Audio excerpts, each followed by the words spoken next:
Today, we'll hear from Molly Bouffard-Briglia, a master gardener and one of my Green American colleagues. She is a certified permaculture designer, master composter, and she is trained as a personal coach by the Institute for Coaching and Positive Psychology. She loves to play in the spaces where art and logic connect and where the earth and spirit dance together. Please welcome Molly.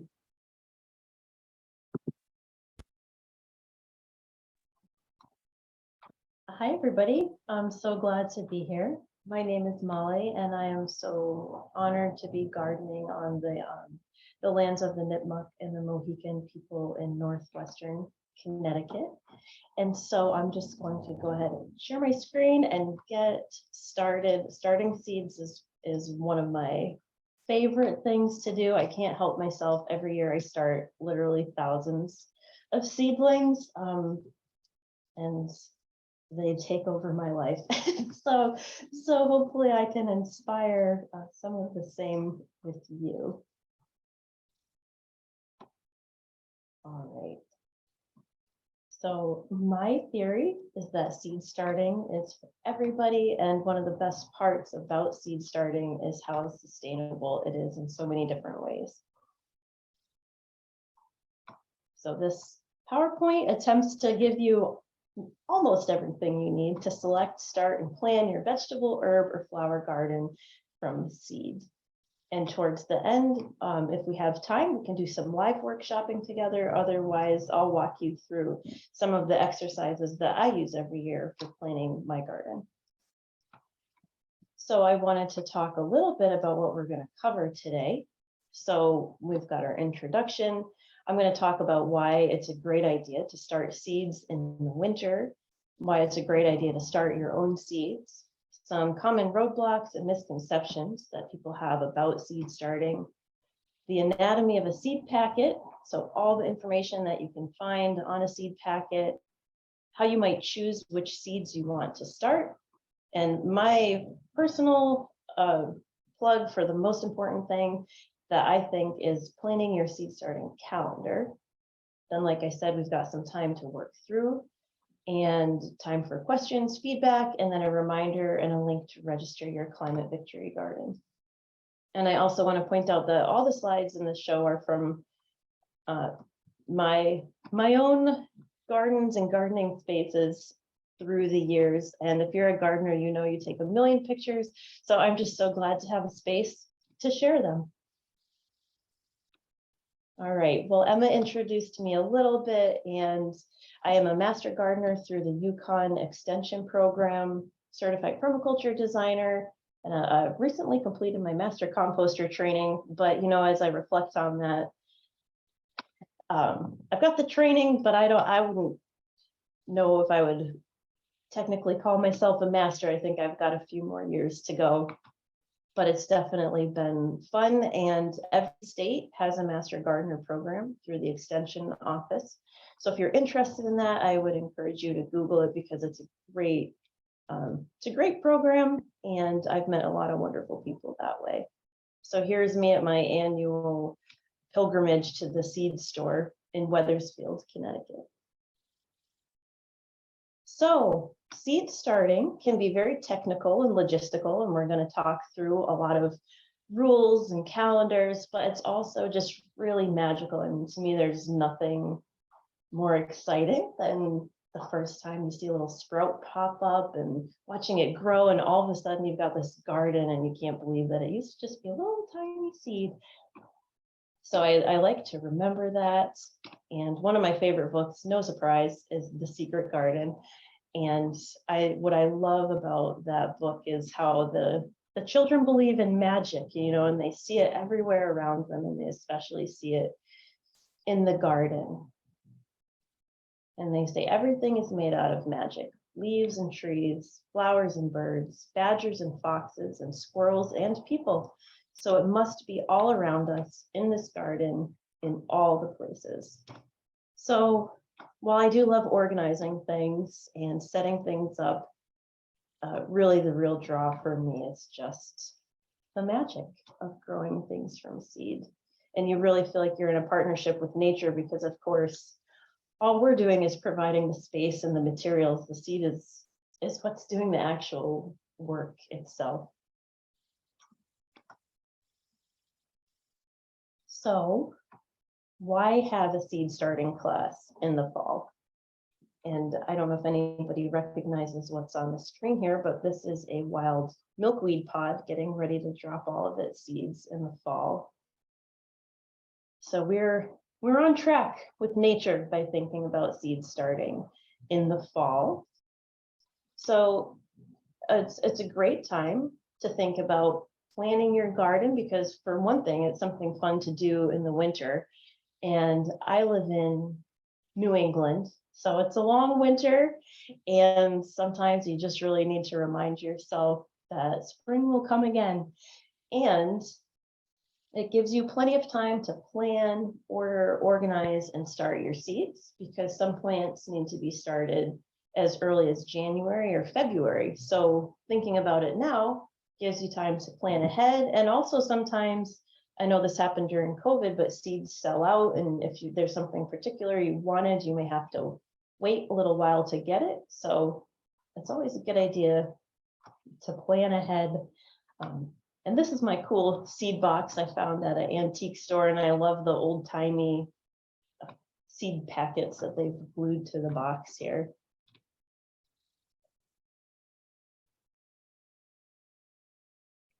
And here's a quote from an author of a book I'm reading right now. She says, "January is the start of a long season of unbridled optimism. I read dozens of seed and plant catalogs and fantasize about how great all these new plants will be, and I review the notes I made the previous season." So I'm with Lynn here. I usually take a little break from thinking about things in December, and then I get right back into it in January. So we're in good company here. So why start your own seeds? This is a nasturtium here for anybody who might not be familiar, and there's a little bee plugged right up inside getting his pollen. And again, in a nutshell, this is why I love to start my own seeds, because I know that this little bee is getting just the purest nectar possible, because I've started an heirloom seed and not added anything to it. So I get the joy of watching it grow, watching it interact with nature, and knowing that it is just as pure as I can possibly make it. So starting your own seeds is beneficial for you, for your environment, and your community, because of the sustainability of seed starting, which I'll talk about a little bit more, because it gives you autonomy and independence over what you're growing, especially if it's food. That can be really important. And it feels really good in a lot of different ways. So here I've got a picture of, I had started some potatoes from potato cuttings, and I started them in a container garden. So that was a really exciting adventure. So sustainability. Here I've got some little, well, I have wasabi radish seedlings here started outside in my garden. So a huge thing is reducing single-use plastic containers. So, you know, we're gardeners, we feel like we're doing something really great for the environment. We're growing our own food, we're growing our own plants, and then you end up with this pile of just plastic, and it might be starting to shred or crack. Or maybe you were really careful with it and you want to bring it somewhere and recycle it. But a lot of nurseries, unfortunately, can't reuse these because it takes so much staff time to clean and disinfect them to the point where they'd be usable again. So they don't usually take them back, and it can be hard to find a recycling program that will take them. There are some stores, I know Lowe's and Home Depot do have programs, but you have to call each location separately and kind of make sure that their staff are familiar with what they're supposed to be doing. So you can recycle them, but growing your own things from seeds means you're drastically reducing single-use plastic containers. Or you can you have the time and energy to wash these things to reuse for yourself. Well, maybe a greenhouse might not. You're also reducing transportation emissions. So, a lot of things are grown far away and brought to you, to your local garden center. So think about, I guess, the cost of shipping a tiny packet of seeds versus gallons and gallons of heavy plants in soil. And you're really, really cutting down on CO2 emissions and fuel use and all of that. And so it's not just transporting plants like from a major grower to your local garden center. It's also, you may not have to drive to a local garden center that grows their own things. So it's less of an emission for you to drive down the road, but it's still something to cut that out. And you're also reducing the transportation of food to a grocery store. So say if you grow your own potatoes, like I did, those are really heavy to move around, or jars of tomato sauce, so all those things that you don't have to buy in the store, you're growing them at your house. And those are things that don't have to be shipped around. You're also reducing the use of synthetic or harmful fertilizers or harmful farming practices. So these are things that can improve the health of the soil at your home. If you're using regenerative farming practices or using organic compost, any of the things that you might be doing, you're really building up the health of the soil in your own location. You're also, when enough people start growing their own things from seed, then that cuts down on the need for giant farms who are using chemical fertilizers or pesticides. And that will improve the health of the soil in those places and the runoff that goes into streams and then into the ocean. So sometimes it's easy to feel like I'm just this one little home gardener, nothing doesn't matter, like, so what if I make 4 jars of pasta sauce for myself? Like, there's still thousands on the shelves. But I think, if you take the long scope and the big picture like Green America does, and for example, you go to the Climate Victory Gardens map and see how many people are there and how many acres of gardens, it really adds up. So these are things to keep in mind.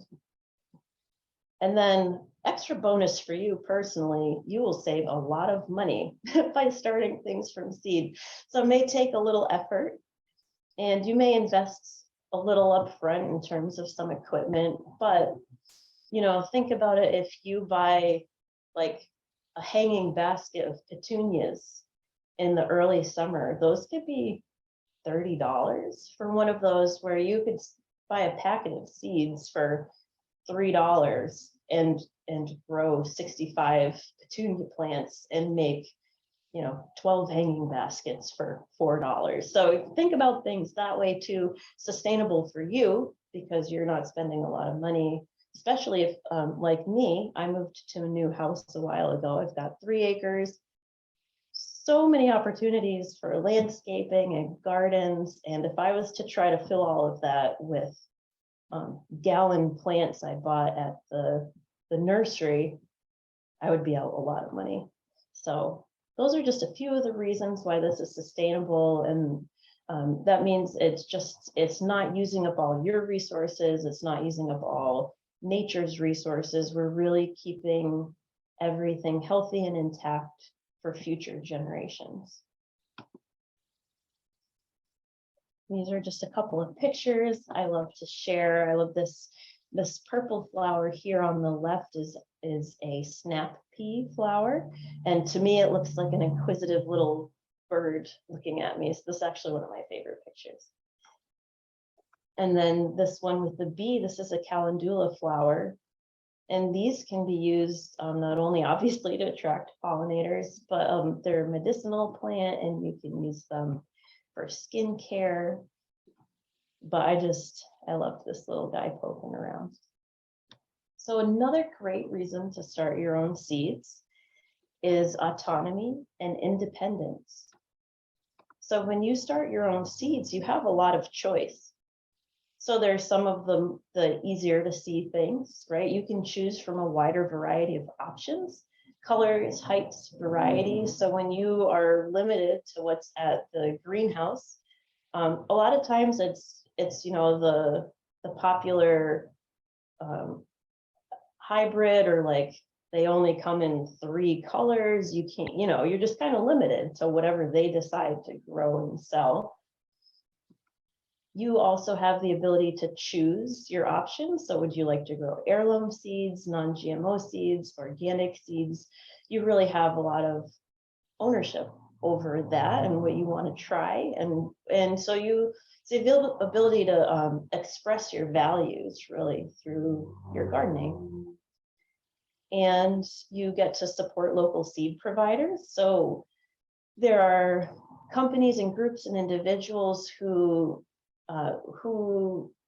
grow and provide seeds that are designed and supported for your specific growing zone. So I live in New England, and one place I like to buy my seeds from is located in Vermont. And so they focus on seeds that do better in colder weather, shorter summers. So you're supporting those providers, and you also have the choice of a plant in the end that will do better where you live. So you also have the potential for better yields, effectiveness, and success, which is, like I just said, you may purchase seeds bred specifically for your microclimate or your USDA zone.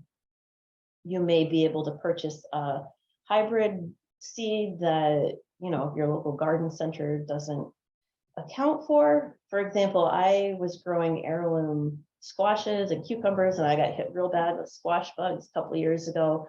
So I might think about maybe trying a different type of seed this coming year that might do better at resisting some of those pests. But the biggest one of all, and this is where my permaculture comes in, is that you're not relying on outside systems or providers as much if you're buying just the seeds, but you're really not relying on them if you start saving your seeds or exchanging seeds with friends or other people in your community. So you're becoming more self-reliant, and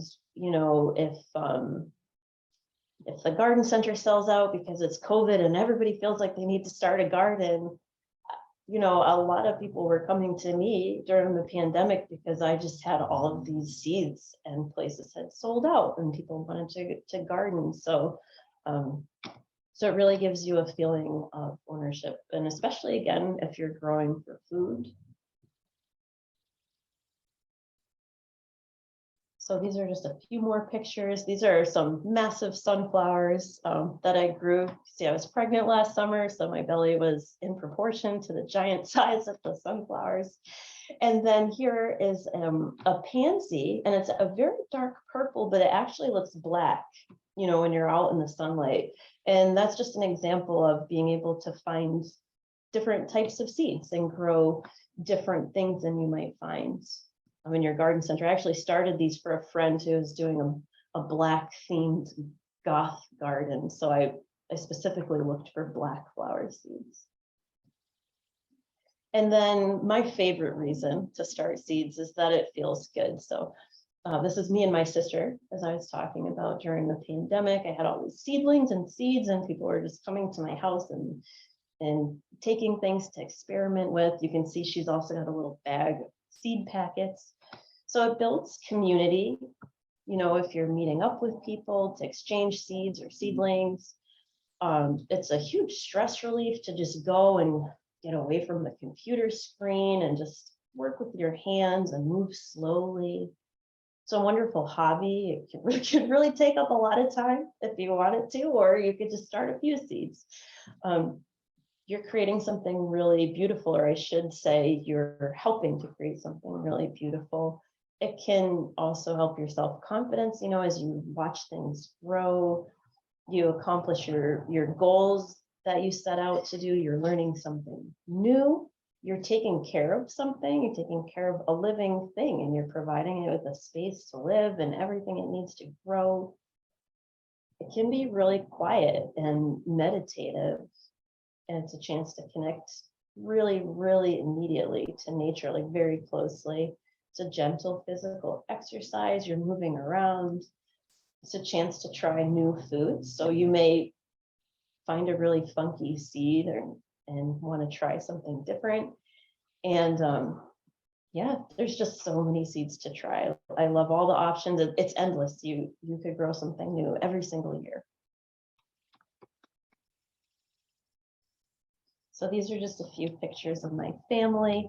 Here's this is my husband. He loves Italian food, especially pastas and pizzas. So I had him, he was helping me plant a bunch of different types of tomatoes, and we made our own sauce and our own raviolis. So it can go down the road, you know, like you're planting these seeds, but you might be doing it with the intention of planning family meals, you know, down the road. And this is me and my nieces and nephews during the early days of COVID, planting some things in their yard.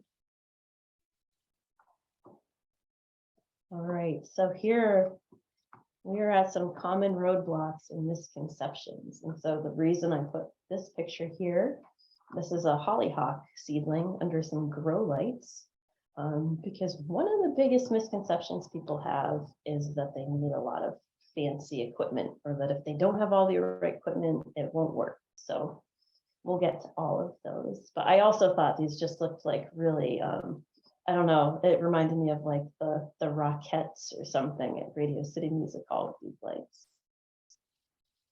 So seed starting doesn't have to be scary.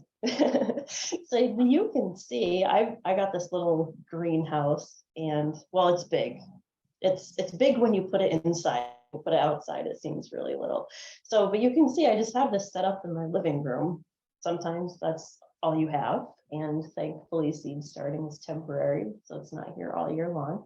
And my husband tried to scare me one day and put the Chucky there. So here are some of the reasons people think they can't start seeds. And this picture here is my personal experience. So a few years ago, I went through some big life transitions, and I went from living in a house with a lot of land to this tiny little apartment in the middle of the city on a 3rd floor in a kind of bad neighborhood. And the first thing I did was just get all the plants that I could, and I just covered my tiny little back porch in all of these plants, and that was my happy place. So if I can grow some things here, then I know we can all find a way. So sometimes it seems too complicated. There's a lot to think about. But like I said before, seeds, they're the ones doing all the work. They have everything they need. They want to grow. They just need the right environment. And that's where you come in. So, I tried, I failed in the past. I tried growing seeds once, and they all just died, and I can't ever grow anything. But the truth is that even master gardeners fail. So every year I have an epic fail of one sort or another, whether it's I forgot to move something, or I left something alone too long and it got moldy, or I grew too many seedlings and I didn't get rid of enough of them and I ended up with a jungle. It's just stop saying that. It's just part of the process. It's just gonna happen. It's gonna keep happening. So don't even worry about it. So, but every year you'll get better. And, every year I specifically try to start a seed that I'm a little scared of. And, for example, those hollyhocks I showed you, my mom always grew them, but they're so like luscious and beautiful. I just assumed they would be really hard to grow. So I never ever tried them, but I tried them a couple of years ago and it went fine. Everything was okay. So it takes too long, and that's true. That's why we're talking today. Seeds they can take a long time, but not all of them. So the best time to start, if you want like a hedge of lavender from seed, at some point you just have to start it, and it's going to be small. But in a few years, you'll be really glad that you started it. I don't have a green thumb. This is a horrible urban myth that I think we're on our way to disbanding together. But my advice would then be to start simple, start with something less complicated, and then just slowly add on to it. If you don't have a lot of space, you can be selective. Maybe you can't grow your whole garden from seed, but could you pick a couple things? You can create a space, or you can start your seeds outdoors. So not all seeds need to be started inside. Many things can be sown directly in your garden, or they can be started in kind of makeshift greenhouses outside. It costs a lot. It doesn't have to. So you could set a budget for yourself and save up for some key equipment. Like my little greenhouse was like a gift to myself one year. But there are plenty of ways to start without complicated equipment. And you could get a grow light for $20. You don't need to get a whole crazy system. You could start seeds that don't need a lot of support. And you can start your seeds directly outside so that you're not buying any equipment. So I always forget to start them, or I forget about them once I start them. So setting your calendar and setting reminders is really helpful. And that's something we'll work on today. We'll talk about that. So I thought it would be helpful to just walk through. I'm sure many of you have seen the back of a seed packet, and it's got all sorts of great information. So some seed packets are really specific and they'll tell you everything you need to know. And some are really, really vague. They'll say, plant in springtime. What does that mean? So my theory is, when in doubt, just do your best. Nobody's judging you on this. You're probably not getting graded. And if you're not sure, then try it at a few different times or in a few different ways. Maybe sow a couple of seeds one month and a couple the next. And there's always Google. So there's, I think, something that can hold people up from gardening in general and seed starting in particular, is that there's not always a very black and white step-by-step guide. And it really is up to you. It requires some creativity and interpretation. And trust yourself. If the seed packet says early spring, just go by what does that mean to you? When do you start to feel like it's early spring? And just start there and see what happens. And maybe that's not a satisfactory answer, but that's what I've learned from years of doing this, is sometimes there are specifics and sometimes you just have to give it your best shot and see what happens. So this is just a sampling of several different seed packets. So you can see, this one over here on the right with the artichokes gives you kind of like a really pretty narrative, whereas this snapdragon seed has more of a chart.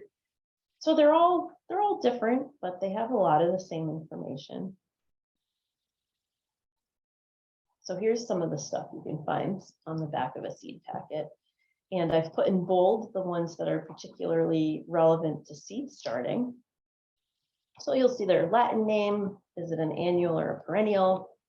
Do you direct sow, which is also called sowing in place. So that means you would start it in your garden or wherever its final resting place is, versus you start it indoors in a seed tray. I'll just look at the bold ones here because you're going to all get a copy of this PowerPoint too. So when to start your seeds, and this is usually in relation to the first frost in the fall or the last frost in the spring. That will usually tell you an ideal germination environment, so the temperature, the light requirements. Sometimes it will say light aids germination. So you might want to put your seeds under a light, even though they're covered in dirt. It'll tell you how deep to plant your seeds. So in general, bigger seeds get planted deeper and smaller seeds get planted closer to the surface. And again, so on the back of your seed packets, you'll see things like sometimes it's very, very specific and it'll say plant seeds 1/4 inch deep. So, you could measure 1/4 inch, or you could just make a little dent and say, it looks like about 1/4 inch.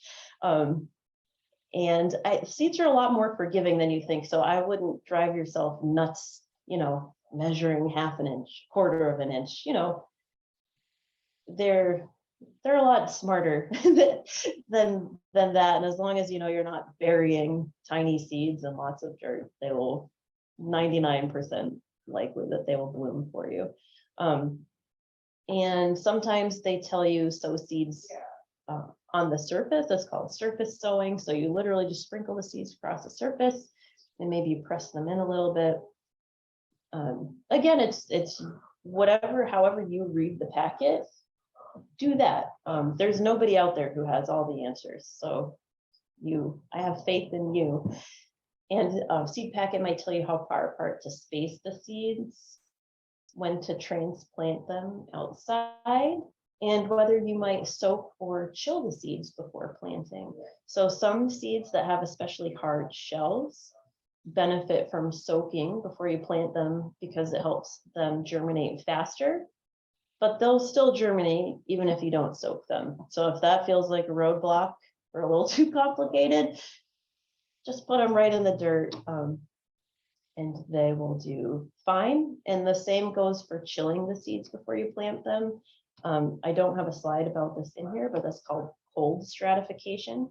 And basically what that's doing is mimicking like what you saw with the milkweeds. It's dropping its seeds in the fall because it needs the winter to help them be ready to grow in the spring. So when you start seeds on your own, you're kind of mimicking nature with that colds for a little while.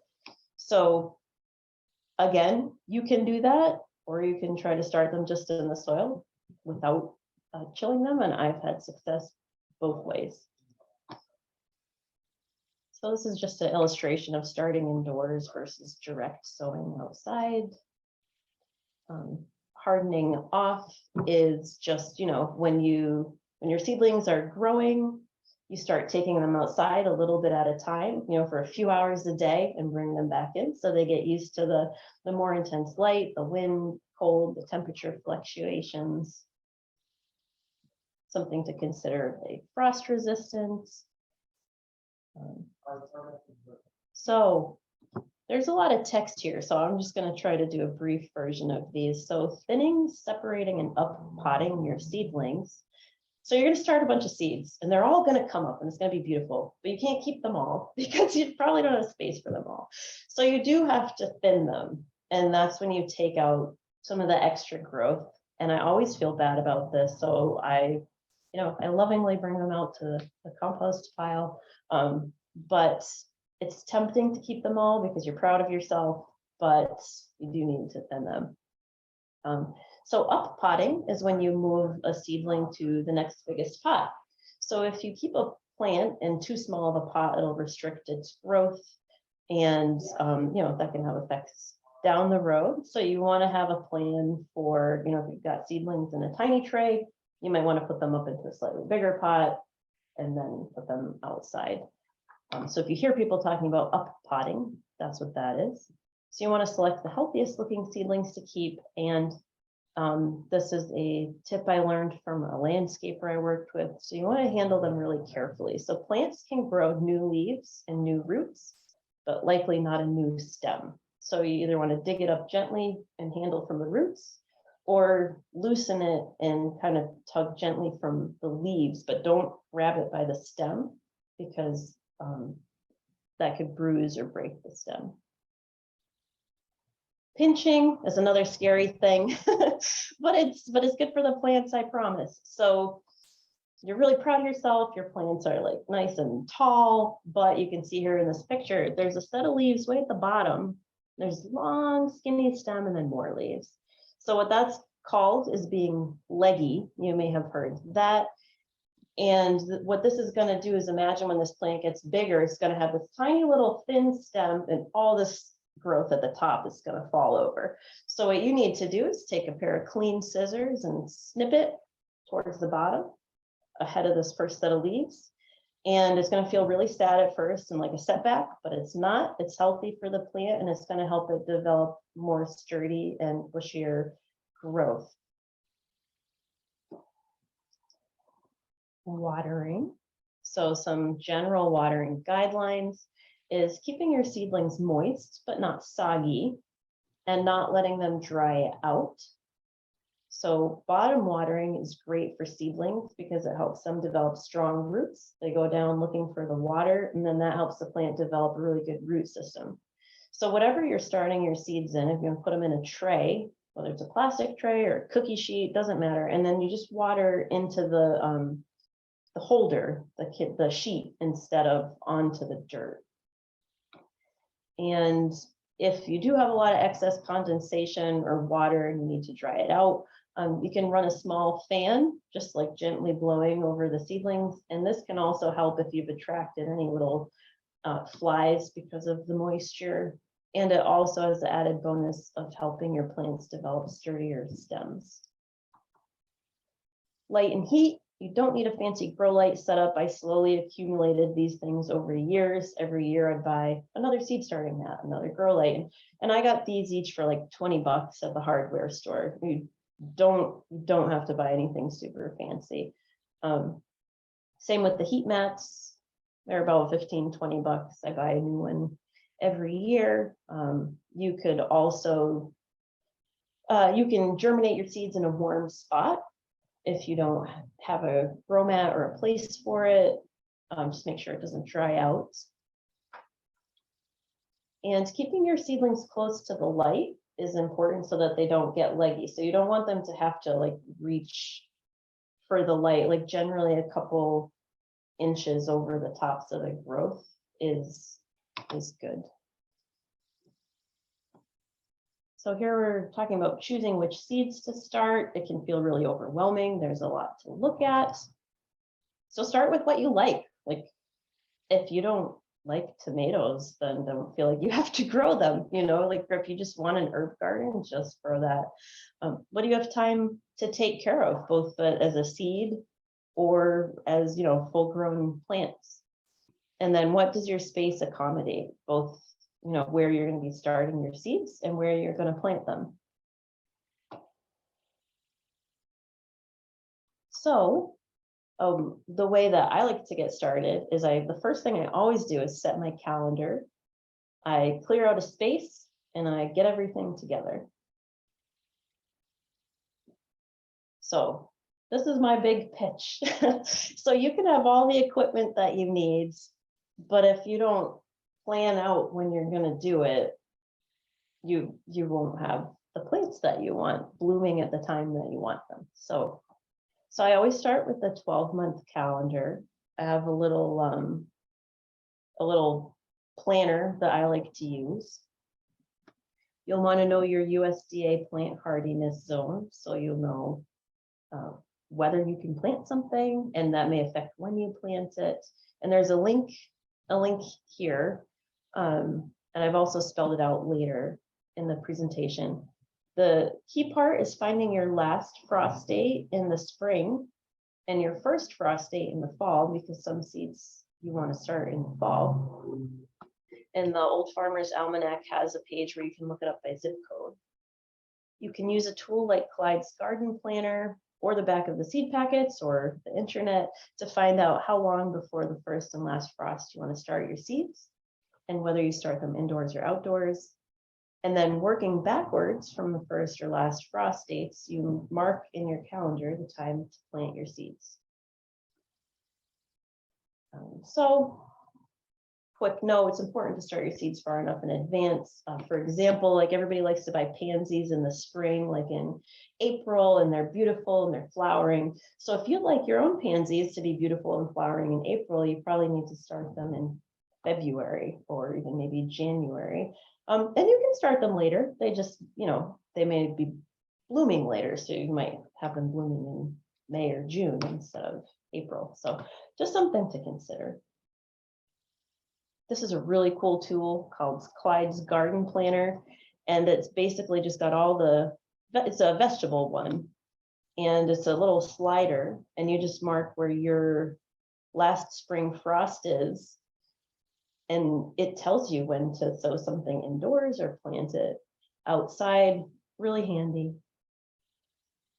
Then this is what my planner looks like, and I add to this every year. So I started it 1 year, and now I just use the same one over and over. But you can see, like here, the first week in May is the last frost where I live, and so I'm going to plant oats and maybe some peas. Here is 1 week after the last frost. I'm going to start saying like my kohlrabi, my green beans, and it's also just a great place to take notes. So creating a space for your seed starting can be anywhere that's accessible, bright, and well ventilated. Make sure people can't accidentally knock things over. I've definitely spilled a few trays full of seedlings before. It's always really sad. And remember, it's temporary. So maybe you are taking up your kitchen counter, but it's not going to be like this all year. If you don't have a lot of space, like I said before, you could consider starting your seeds, choose seeds that you can start outside. And just a little note, generally, some articles you read might say start your seeds on a sunny windowsill, which is a great place to maybe start them. Maybe it's warm and it gives a little bit of sun, but from my experience, the seedlings usually still end up getting really leggy. They're not getting enough light. So it may be a good place to start them, but think about where you might want to move them once they've broken through the dirt. So your basic supplies, you're going to need some seeds, you'll need containers, so and trays to put the containers on. You may choose to have containers with a lid. You can start seeds in those plastic packets. Those are called seed cells. Or maybe some seed pots that are made out of paper or some other compostable material. Pots that are a little bigger, so you can up pot them. A planting medium can be seed starting mix, and honestly, I've started seeds in existing garden soil, potting soil. Again, it's cool to get the right thing, but it will also probably work if you get like the next best thing. Something to water with, a light, can be grow lights or sunlight, small greenhouse if you have space, or DIY greenhouses. You also don't need these at all. I like it because I like to have everything in one spot, but you also could just have a tray of seedlings out wherever you'd like. And something to provide some warmth, whether it's a heat mat or radiator. I live in an old house, so sometimes I put things on top of the radiator.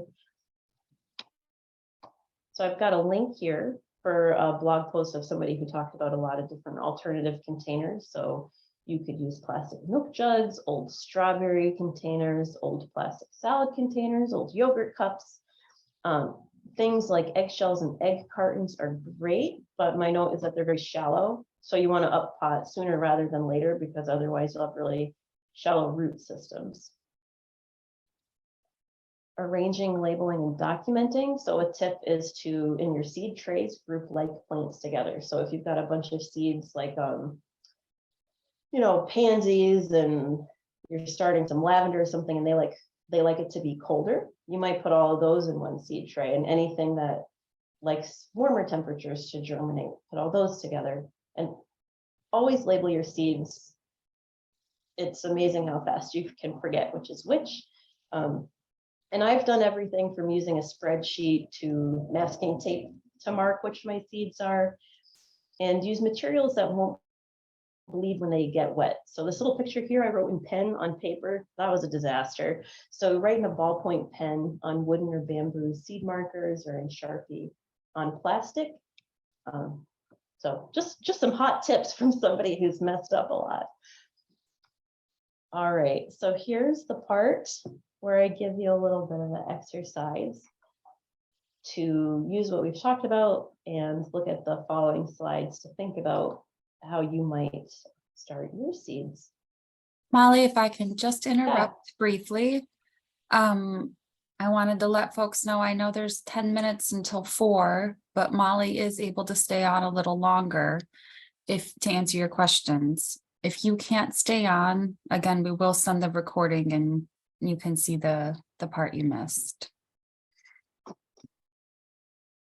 Yeah, and I can walk through these next couple slides quickly and then do questions, because I think probably people will want to do some thinking anyways before they fill these out. So So just some questions for you to identify for yourself are here: your frost dates, your hardiness zone, what you want to plant, where you'll put things, what kind of supplies you might be needing. And here I've written out the URLs in case you need to type them in yourself. So I just want to take a second to explain this last frost. So for me, my last frost is in May, usually.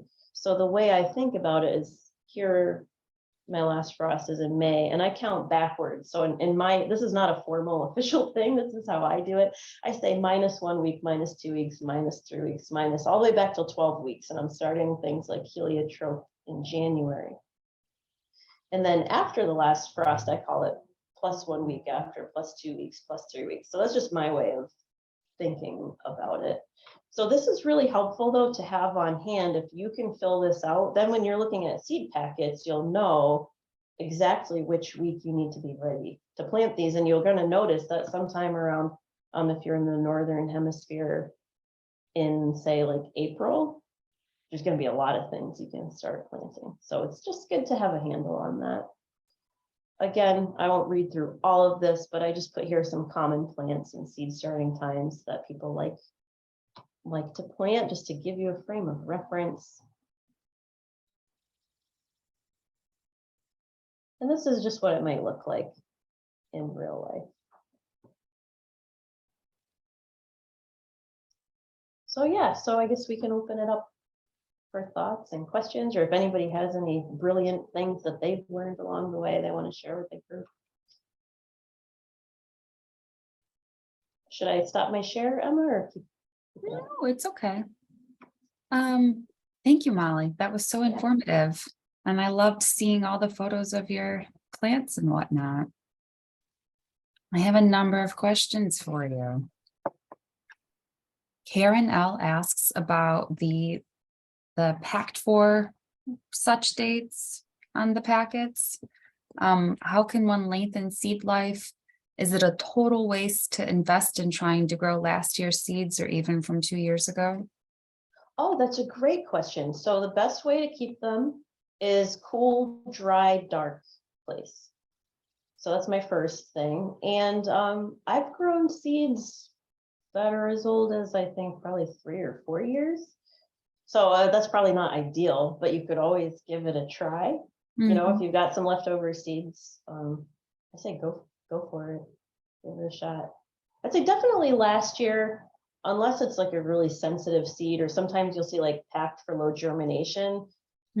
Though that's maybe a clue that those type of seeds aren't gonna make it. But in general, I'd say like a year or so hasn't been a problem. All right. A different Karen L asks what your recommendations are for saving seeds from 1 year's garden to use for the next growing season. Oh, well, the first thing would be to make sure you dry them out really thoroughly before you put them in any kind of container. And then just following again, keep them in a cool, dry, dark place. So that's just generic advice. And then in terms of like saving specific seeds, those might be more specific questions of, you know, when to harvest them and all that. But generally, once the seed pod hardens outside, I harvest it when it's dry. So wait till it's dry outside. So don't take them in like after it's poured rain. It's okay if it rained, you'll just wait for them to dry out and then take them inside and let them dry out. Okay. Even more. Josie F asks whether it's okay to place a pinch of seeds in the same hole if they're tiny, tiny seeds. Yes, please don't worry. don't try to like one at a time. Yeah, and that's where the thinning comes in. At some point, you'll have to reckon with the fact that you did put a bunch, and it may feel a little sad to pull some out, but that's just part of life, I guess. Yeah. And sometimes I'll say, even with bigger seeds, I may put 2 in the same cell and just see whichever one is healthier. I'll keep that one and pull the other one out, especially if you're trying to like save space. And sometimes that's a cheat. You just have to be ready to move them fast enough so they don't get crowded. Sure. Could you explain a bit more about bottom watering and what sort of planter is compatible with this method? Yeah, so you could say buy something in the store. You may have seen them. They're like a black plastic tray with the black seed cells in them, and then there's like a clear plastic cover. So say you had your dirt and your seedlings in the cells. I usually just kind of like lift the cells up and I pour my watering can into the tray. And I'll pour about, and this is where it's again trial and error. I might do it till it's about like a 1/4 inch full of water. And I let the dirt soak up all the water and I see how wet it gets. And if it still seems like it's not moist enough, I'll add more water to the bottom and, keep going from there. But also I've planted in like old plastic strawberry containers and I've just put them in a cookie sheet. And I just put the water in the cookie sheet and the same thing happens. The dirt brings it up. So you don't have to have like special equipment. The process will work as long as there's holes in the bottom of the containers to draw up the water. And one thing to note with that is that when you set up your pots, to set them up with moist soil to start with and plant your seeds in the moist soil and then thereafter to bottom water them. Okay. And you can water the surface. It's not going to kill your plants. It's just pro tip to help them be healthier. Some plants need a couple of seasons before they produce their flowers. Can you still start these things indoors? Yes, absolutely. So I did milkweed is one of those. It's a biennial. And I started them from seed a couple years ago and they were tiny. And I was like, crap, I did it wrong. Ugh. But this year they bloomed and they were so beautiful. And guess what? I found a monarch caterpillar on it and I brought him inside and he made his cocoon. And now I'm waiting for him to pop out. I don't know. I don't know if it's too late, but yes. So that's at the beginning when I said like the best time to start was 3 years ago. Like this is why, like, absolutely give it a shot and starts like foxgloves are also biennial. So start some seeds every year. That way, every year in the beginning, afterwards, like you'll always have some blooming. Totally. Vicky Z explained that they started seeds inside this past winter, but some of the brassicas got very leggy. Should one stop the heat and or light to prevent this? Well, I would say first, I'm curious, if they pinched them back, because that would be my first suggestion is after, like that picture I showed at a long stem and then some growth, I might cut it back and then take it off the heat and put it be somewhere a little colder because brassicas do like the colder weather.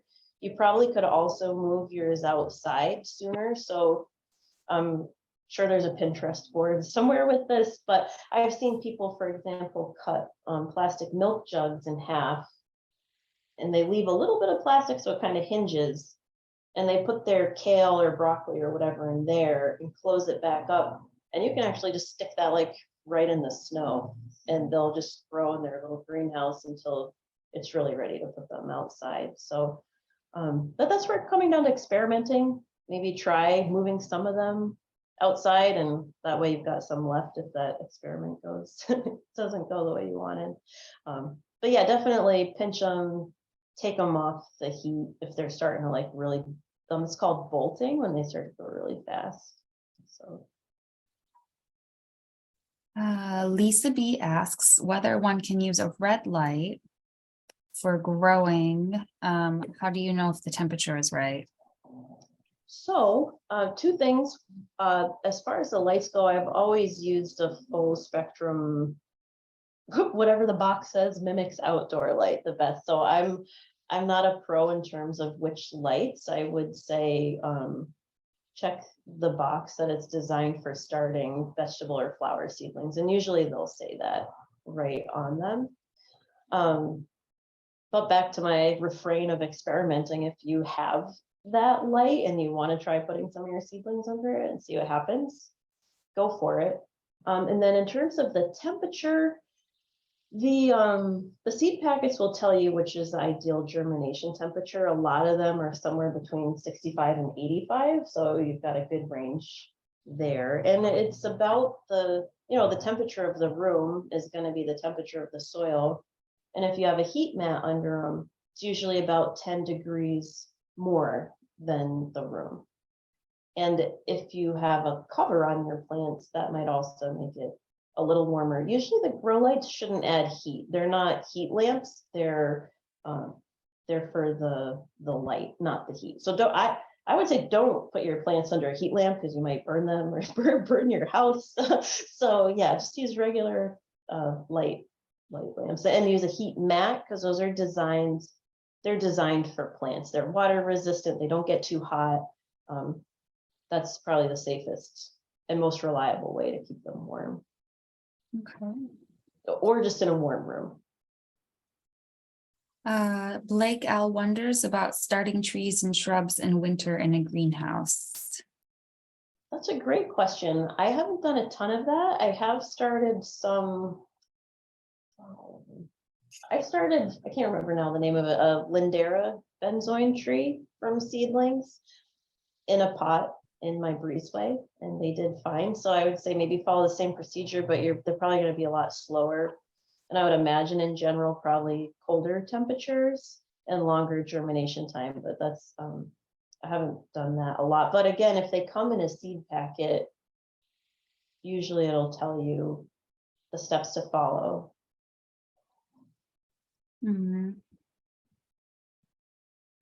I don't know if it's all trees or just your stone fruit trees can and should actually be planted in the fall. Yeah, that's not my area of expertise right now, but I'm sure somebody out there has got a tutorial on that. No, it's stone fruits for sure. I don't know if it's all trees. Yeah. All right. Could potatoes and other crops be grown in old bathtubs and barrels?